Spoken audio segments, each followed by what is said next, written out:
Hey, welcome back, everyone, to another teachable moment on the Educational AD podcast. We'll be right back with Dr. Mekia Troy, but first we want to acknowledge our podcast partners, Vital Signs Wall of Fame, the Florida Coaches Coalition, the Global Community of Women in High School Sports, and We Coach.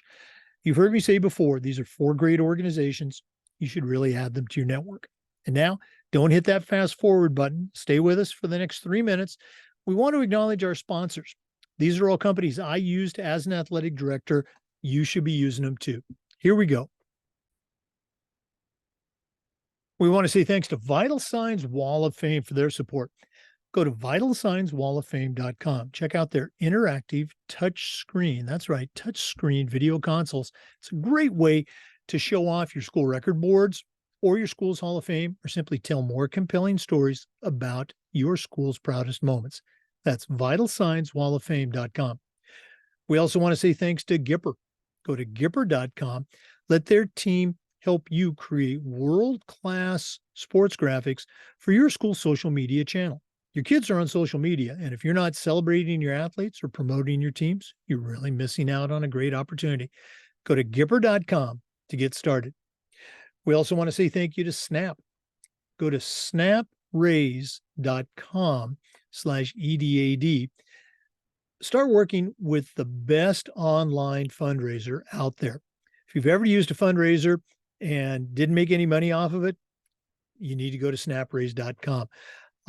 Hands down, it works. Go to snapraise.com/EDAD for more information. We also want to say thank you to Huddle. As a football coach, I used Huddle. As an athletic director, we were a Huddle school. And our coaches just loved the tools that Huddle provided that let them coach our kids at the highest level. Go to huddle.com. Join the 8 million users. Turn your school into a Huddle school. We also want to say thank you to Hometown Ticketing, the leading digital ticketing provider to schools and colleges.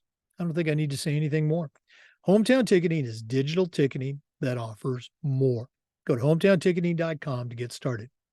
Speaking of home, we want to thank Home Campus. Home Campus is the exclusive high school and state association management platform for us. It's also your one-stop for things like scheduling, student-athlete clearance and eligibility, and a whole lot more. Go to homecampus.com to get started. You will use it every single day. Homecampus.com. We want to thank Sideline Interactive, indoor score tables and video boards. Go to sidelineinteractive.com, check out their products, and schedule a live web demo to see their scoreboards and their score tables in action. Probably the best purchase I ever made was a Sideline Interactive indoor score table. Check it out today, sidelineinteractive.com. And we want to thank Athletic Surveys by LifeTrack. Athletic directors already hear back from the complainers, the 2% that want to gripe about everything. We need to hear from them, but you also need to hear from the 98% of your parents and student athletes that support your program, and that's where Athletic Surveys comes in. They're going to connect you with both groups and let you take the pulse of your department. And the information that it provides is tremendously valuable when you're talking with a frustrated parent or your principal or your school board. Go to athleticsurveys.com to get started. That's athleticsurveys.com. Welcome back, everyone, to another teachable moment on the Educational AD podcast.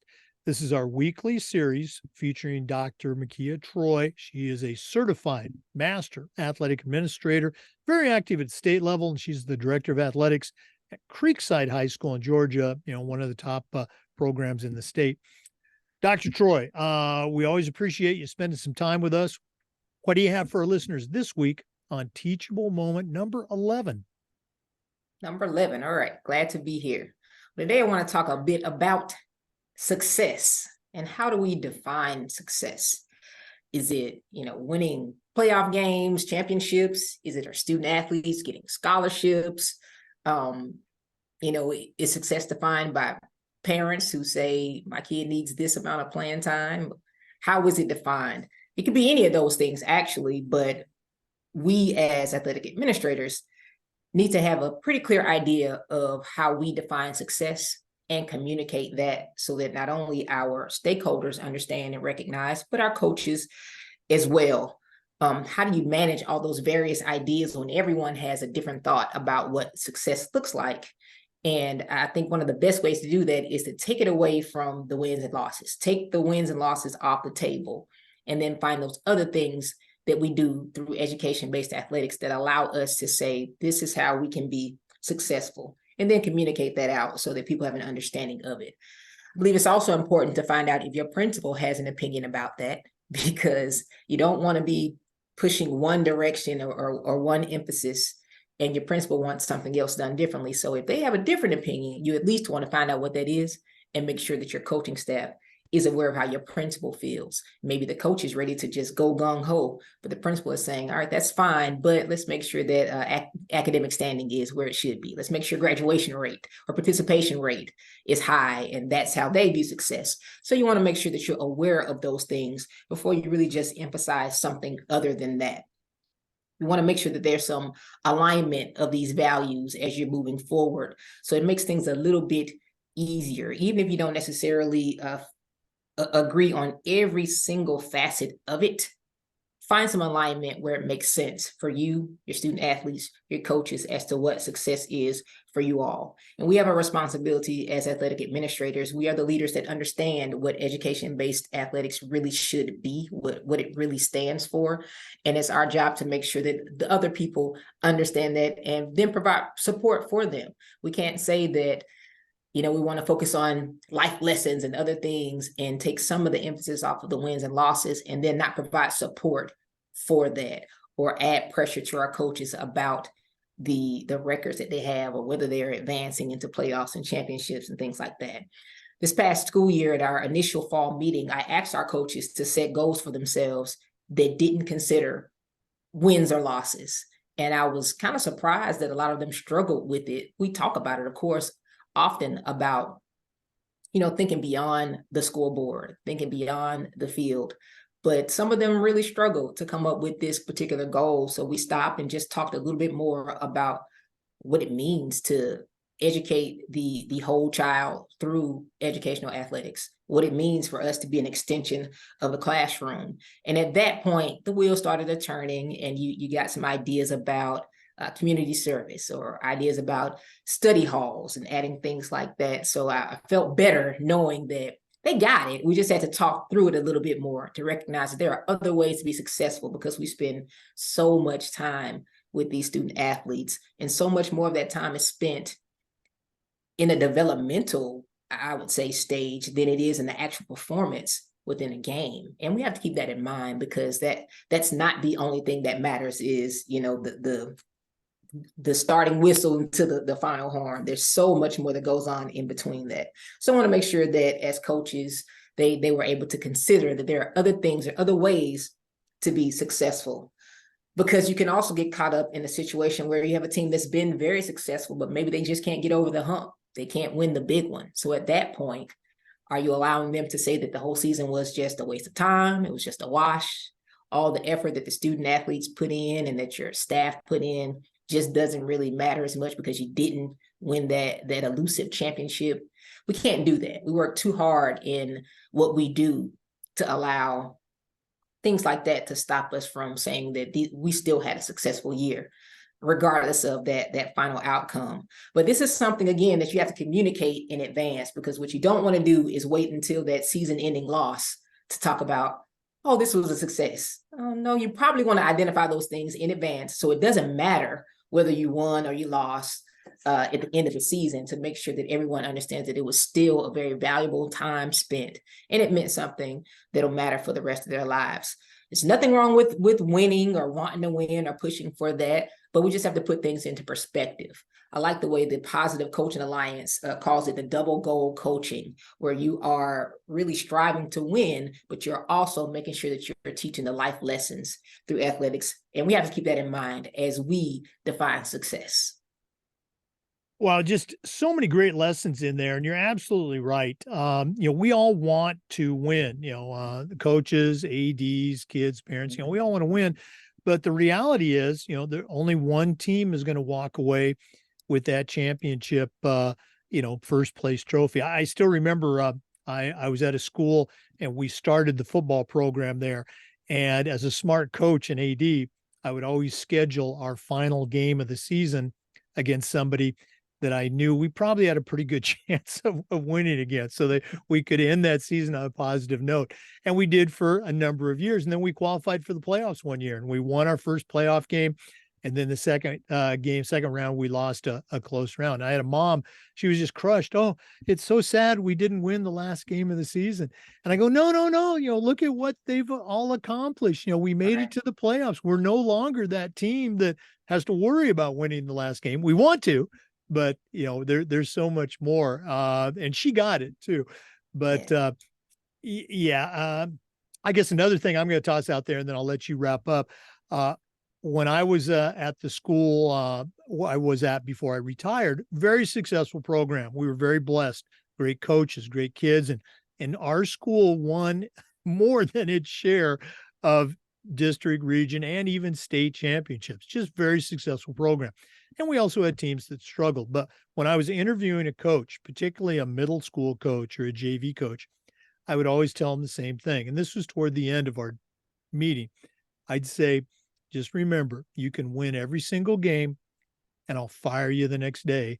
Or we could lose every single game and we're celebrating like it's, the Super Bowl, because the kids are saying, boy, what a great season. I had so much fun. I can't wait for next year. I wish we had 3 more games to play.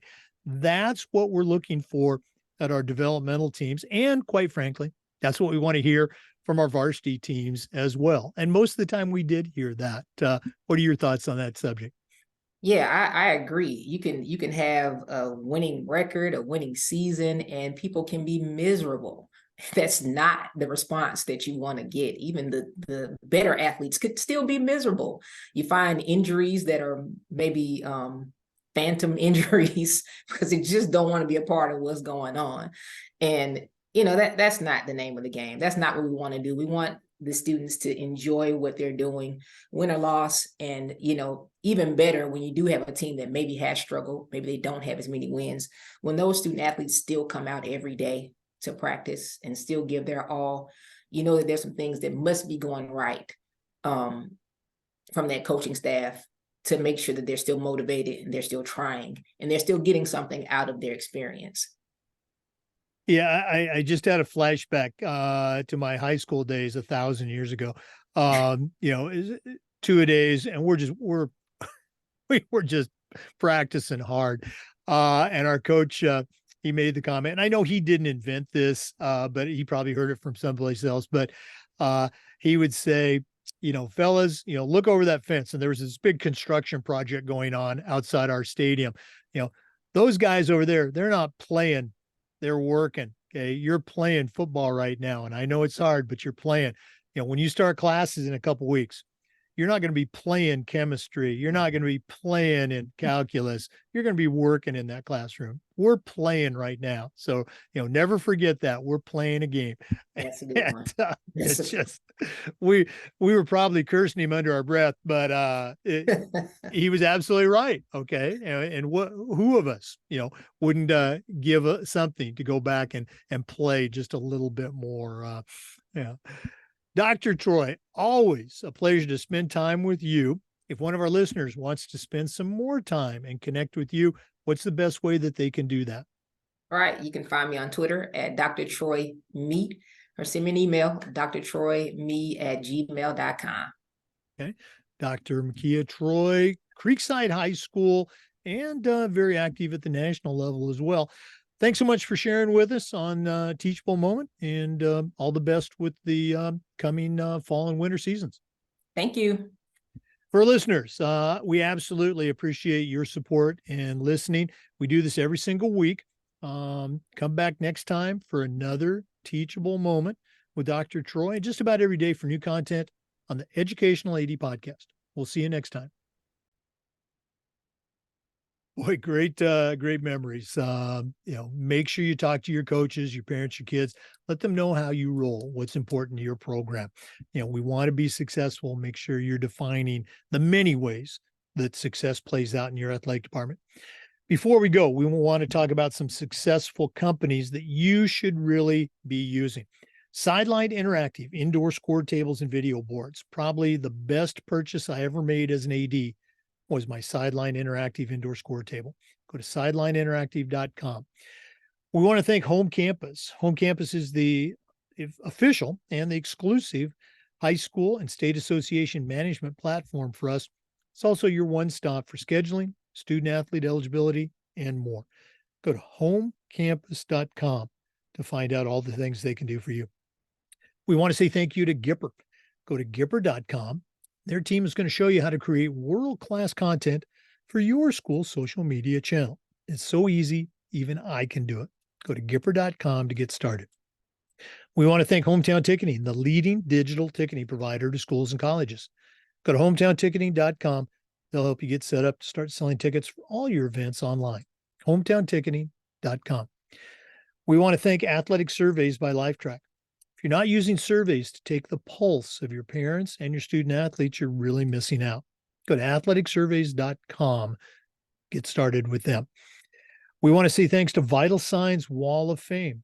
If you're looking for a really cool way to display your school record boards or your school's Hall of Fame, go to vitalsignswalloffame.com. Mention the podcast, you'll get a nice discount. We also want to say thanks to Snap Mobile. Snap Mobile is the company. Snap Raise is the website. Go to snapraise.com/EDAD. Check out their entire suite, but check out the best online fundraiser out there. Snap Raise works. We used it at our school. You should be using it too. Snapraise.com. And Huddle. As a football coach, I used Huddle. As an athletic director, we were a Huddle school. Go to huddle.com to get started. Once again, we appreciate you listening to Teachable Moment and the Educational AD podcast. We'll see you next time. Have a great one.